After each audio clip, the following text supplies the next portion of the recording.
Hey, good morning to everybody. Happy Monday. It's Daryl here. It's bright and freaking early, man. You know it. It's 3:30 a.m. here in Connecticut on the East Coast. Okay, I went through the news feeds this morning and I did not find any stories. I was looking for political or social issue stories, and I didn't find anything that really inspired me or I thought would interest you guys. The only story that came close was Trump's speeches in the last couple of days. He was in front of a couple religious groups in the last couple of days, or hard right wing groups, and he was just doing this whole martyr thing that is just off the scales. He's saying how I was indicted for you people, the whole martyr thing, and then he said how he actually says this how Joe Biden gave the orders to have him indicted, and I'm like, oh my God, and these people believe all this. Anyway, it's just the same thing. The people that believe it are going to keep believing whatever he says, and the people like us or me and you are just going to keep shaking our heads and saying, I can't believe this. All right, anyway, so I started thinking about, I wanted to talk about recovery. This is not going to be the all Bam Margera channel. But I started thinking about what I could talk about. In the last couple of days, I talked about Bam Margera, and I was thinking about my relapses and what's happened to him in the last couple of days, and I wouldn't even call he's going through relapses. I don't think he's really mentally ready for recovery, for being sober yet. I think that's it. So I wanted to talk a little bit about that today because I did have relapses at least 3 or 4 times. I'd go it was usually 2 to 3 months clean and sober. And then it would always be in the back of my head. I would never tell anybody, but there would be a little voice in the back of my head, and I knew it was there. And I knew I would end up doing this, but I never, I was like, oh, I'm clean and sober, I'm going to stay clean and sober. But in the back of my head, I was planning for this one day. That was probably in the first year, not even the first 6 months of my recovery. I'll talk about that more in a second. Okay, so I look at Bam Margera, and to be honest with you guys, I don't want it to look, I thought about the videos I did in the last couple of days, and I don't want it to look like I'm criticizing him, like I'm mocking him or anything like that. It's just, it's frustrating, I think is is the word that comes to mind, because I was in that position, and I'm here now, and I would have, when I was using, I would have never realized. I didn't think it was possible. I thought it'd be so boring, and just, I'd rather not even live than be clean and sober. I just couldn't even imagine it. And it's nothing like that. These are the best days of my life. I feel like a different person.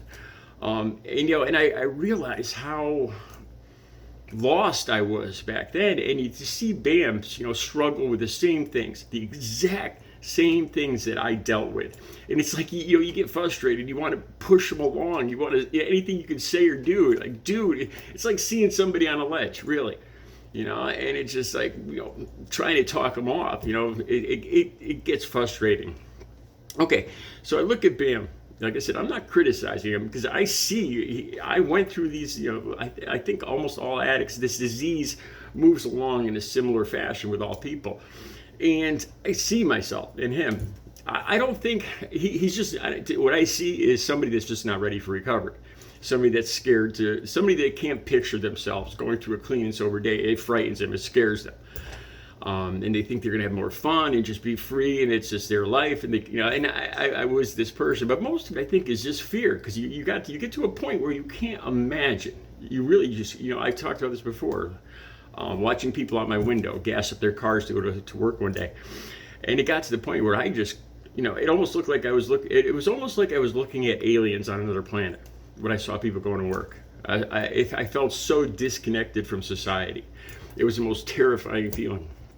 But anyway, I see Bam, and what I see is like the very first stage where he's going into recovery because more or less because he's being forced to. He's going into these detoxes and rehabs just because he's being corralled into it, I feel. And I remember being in that position. Like, okay, I'm going to satisfy these people. I'm going to look like I'm doing the right thing, even though when you really have no intention of living in that way and the way people want. That's the way you look at it at the time. And that's the way I see him right now. He has. When I was in that position, I had no intention of staying clean and sober. I was just doing it for a little respite, a little vacation, a little break from all the mayhem and everything, all the people yelling at me and everything. And I was with people. There's always people like this in detoxes and rehabs. I talked to you yesterday about the people you surround yourself with.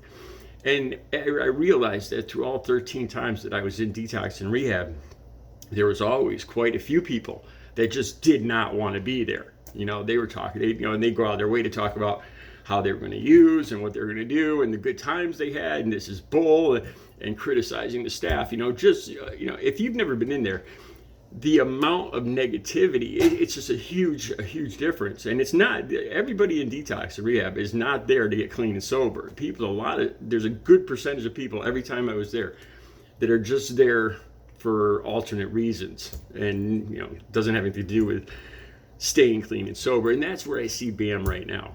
That's why I think he keeps leaving. I wouldn't call these little breaks that he's had clean and sober. I wouldn't even call these going back out, leaving detox. I wouldn't even call that a relapse. I don't think he was actually clean and sober. I mean, physically, he might have reached a point somewhere where there was no drugs in his body, but I would not call that clean and sober. That's just my opinion. Okay, so once I realized that my life was unmanageable, the first step of the 12 steps, that I just can't do this anymore. Then I really wanted to get clean and sober. But I didn't realize, I talked about this before too, while I was in detox, I felt safe, I loved it, and I had every intention of staying clean and sober. But the moment the day that I was going to be released, I was supposed to make plans to go into a 30 or 60 or 90 day rehab. And I would say, well, I don't need that. I'm clean and sober now. I know what to do. And I just kind of similar to Bam. That's like the next step I'd see him going to. And the moment my foot hit that sidewalk, it was just like a whole different mentality. The thing was, I just didn't realize that I would have to change everything about my life. Everything. The music I listened to, the clothes I wore, the people I was around, the way I thought, just everything. Just a whole new life. I would take that first step out onto the sidewalk, and the first thing that would go to my mind would be like, okay, I usually get out in the morning. It's 10 a.m., it's 11 a.m., and my mind would be, okay, well, what do I usually do at 10 or 11 a.m.?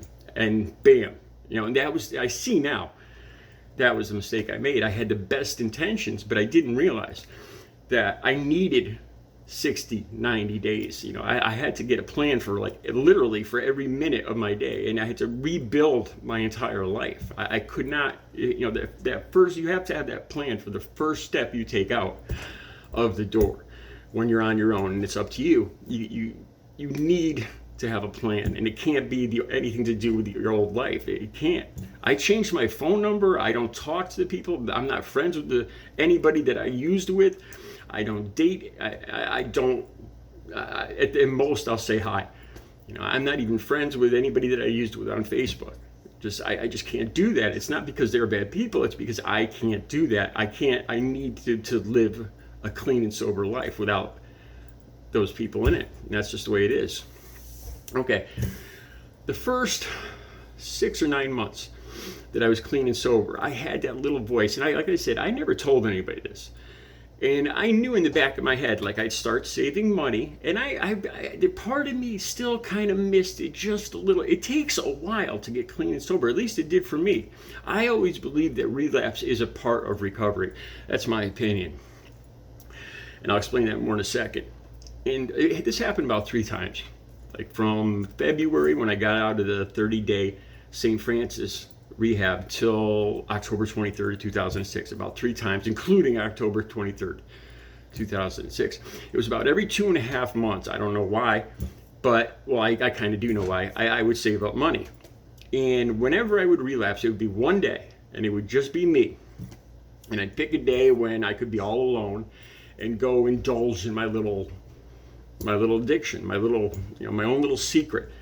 And that's what I did. And the thing that became obvious to me, this is I see now how it kind of worked for me, because every one of those 3 times that I relapsed, I got caught. First of all, I for some weird reason, I would end up, something would go wrong.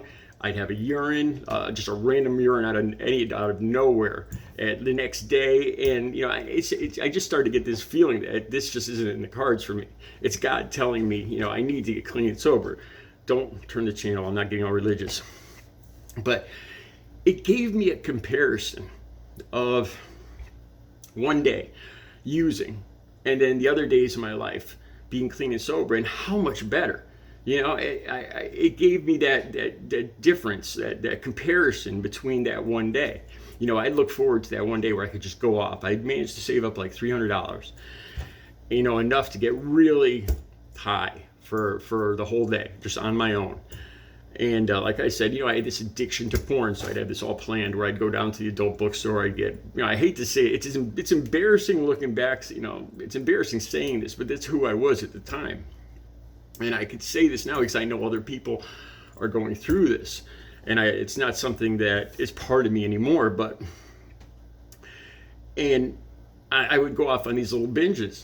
And then, I would have ultimate regret the next day. Things would just go wrong. Each time, it's weird, each of the 3 times that I relapsed, those days just got progressively worse. Or I just noticed the difference between living clean and a day using, how different it is, and how, it got to the point where I was asking myself, why am I putting myself through this hell? This is nothing but hell. I'm going through $300 in one day. I'm all by myself. The day goes terribly. I feel complete regret and remorse the next day. It literally takes me like 2.5 months again to rebuild my life after that one day. And it got to that one day, October 23rd, where it was just the worst possible day using. And it was just, you could look at it as chance or fate or whatever, or God, but that day was just terrible, man. I locked myself out of the car with my stuff sitting right on the seat. I locked myself out of my car at an adult bookstore. And I actually called the police, because I wanted to get into my drugs. I actually called the police to come and lock my car. That didn't work, thank God. I actually realized that there was a number I could type in on a keypad. I was, standing outside of my door, and I called up my family saying, "Oh, please," I made up this whole lie, and I was gonna have them bring me a key somewhere down the street. And finally, I realized that this was all for nothing. I'd been standing there. There was just a number I could type in the keypad and get it back in the car. It was just one of the stupidest things I've ever done. Then a couple hours later, the car wouldn't start. I mean would not start. Turned it just dead. It had never done that before and never did that after. It was just one thing after another. And I got to the point where I was just like, why am I doing this? It ended, that night, October 23rd, ended with me sitting in a parking lot. And I had used up all my money. And I had change. I had rolls of change that I had managed to save. I went through $300. And I had $20 in change. And I was sitting in a dark parking lot, and it was cold for October 23rd. I remember I was sitting in a cold, dark parking lot, and I had the car off because I didn't want people to see me. And this dealer, the only dealer I could get a hold of was somebody I really didn't know. And he had me wait in his parking lot. And I was sitting there, and I was watching families go in and out, buying like Halloween stuff, like kids and families. And I just thought of myself sitting in this cold, dark car with my change, waiting to give a complete stranger the very last of my money, just and that $20 would last maybe not even 5 minutes, And I sat in that car for over 2 hours, and he never showed up.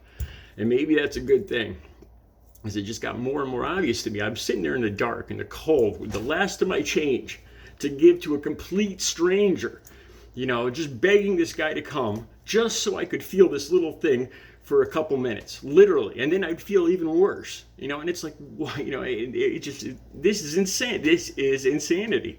And that was the last time I ever used. Swear to God. October 23rd, 2006, over 16 and a half years ago.